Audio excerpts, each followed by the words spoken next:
God bless all you fantastic wonders with a spiritual level of being. Nathan here from a spiritual level of being, and yes, you have a spiritual level of being. And today we're going to be discussing some more secret alternative translations from the Gospel of Luke that were purposely hidden from you. We're going to be discussing when Jesus heals a boy with an unclean spirit. The alternative translations can completely change the story here in question. Let us begin with 9.37. Then it came to pass on the next day of them on coming down the mountain, met him a great mob or crowd or multitude. And behold, a man from the mob cried out, saying, Teacher, or translates to master, instructor, or director, I beg you to look or show special attention to or care about, this word being epivlepo. So check this out. Upon the Hios being son or child of me, for he is only begotten, or translates to unique to me, this word being monogenes. So this man is asking Jesus to either heal his only begotten son or a child that is unique to him. And this child could be a boy or a girl, as these words were in Greek both masculine and feminine. We don't actually know unless we can go ask the actual author, which we can't. Now, another thing is, as Christianity became male-dominated, they would remove these gender-inclusive words to replace them to be more male-dominated. All right, so let's continue. And behold, spirit takes him, and suddenly cries out and shakes violently. Him with frothing, and with difficulty it departs from him, bruising him. So this child is having fits. All right. And I beg the disciples of you that they cast it out, being the unclean spirit that is possessing him or afflicting him, or even a pagan god, as you will see. Let's continue. That they cast it out, and they were not able. Answering now, Jesus said, O perverted, or translates to corrupt, depraved, disordered, or to cause of perversion, so causing others to be perverted away from the true faith, or to be perverted in nature. So this word being diastrepho, and sorry for the Greek that I butcher. So let's continue here, because Jesus is now calling this crowd perverts, and you're going to see possibly why. Okay, an unbelieving, or translates to infidel, pagan, unfaithful, treacherous, or doubtful. So this word being anikomai. So Jesus is stating that these people are pagan perverts. Let's continue. How long shall I be with you? Or also here, put up with you, suffer or bear or admit or permit with you. Bring here the child or son of you. Check out this. Then while approaching him, the daemon threw him down and into convulsion. Then Jesus rebuked the unclean spirit, and translates to healed or freed or cured. So this word being yame. The boy, or translates to child, child slave or child servant, and gave him back to the father of him. So this word here being pace, so to be a child slave or a child in general. So this is interesting. So this meaning that a man possibly came looking for Jesus to heal his child slave lover.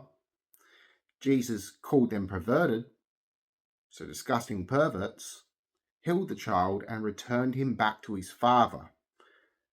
This here can completely change the story. So let's go continue this text. 9.34. Then all were astonished, or translates to overwhelmed, amazed, or out of their wits, this word being ekplisso. Now, this meaning that they were amazed and overwhelmed that the child was brought back to them, or that he was healed. Now we have to also remember that this unclean spirit could simply be due to worshipping a pagan god, which some Jews did believe that some pagan gods, such as Roman gods, were evil. Now, some Christians also had this belief too. So let us continue. At the magnificence of God, however, amazed or translates surprised, astonished, or filled with admiration. So this word being thaumazo, sorry for any Greek that I butcher again. At all which he did, he said to the disciples of him, let this logos, being God's word, God's reasoning, sink into the ears of you. For the Son of Man is about to be betrayed, or translates also to delivered into the hands of men. But they were ignorant of this saying, and it was veiled, or translates to hidden, from them, that they not understand it. And they were reluctant or afraid to ask him concerning this saying. Now, let's go on a little bit further. As the disciples start to argue as well, we're going to see more Gnostic elements, as well as some esoteric symbolism. All right. Then came up an argument among them as to who is the greatest of them. But Jesus, seeing the argument or reasoning of the heart and mind of them, took hold of a child, set it by him, and said, whoever accepts, or translates to welcomes, or follows, or embraces, or learns, this word being dekome, this child in the name of me, welcomes, or translates to accepts, follows, or embraces, or learns me, and receives, follows, or accepts, or embraces, or learns the one sending me. For the one least among all of you, they shall be magus, so being great. Now, Jesus is stating here, whoever finds the inner child within them, follow after it, welcomes him and the one who sent him, being the Father. So to find your innocence, so to find the inner child being the child of God, to make yourself a son or daughter of God, which is the symbolic meaning of a son of God, having a personal relationship with God. To be a daughter of God is the same thing, to have a personal spiritual relationship with God. So Jesus is again teaching the disciples to look within them and to see the innocence that are in children. So Jesus is stating that we return to heaven as innocent. Now, something I want to stress, when Jesus takes the child here, the word here is different, being paidion, meaning child, babe, or infant. Now, some of the words the gospel writers use are strange.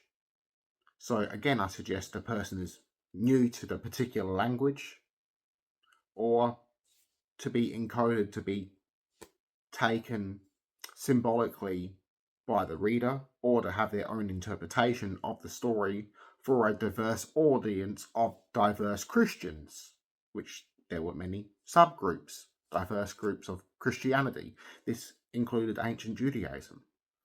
So this is one reason why I show these alternative translations, as yes, it will make some Christians feel uncomfortable, but you'll have a glimpse into the history of what was going on during these times.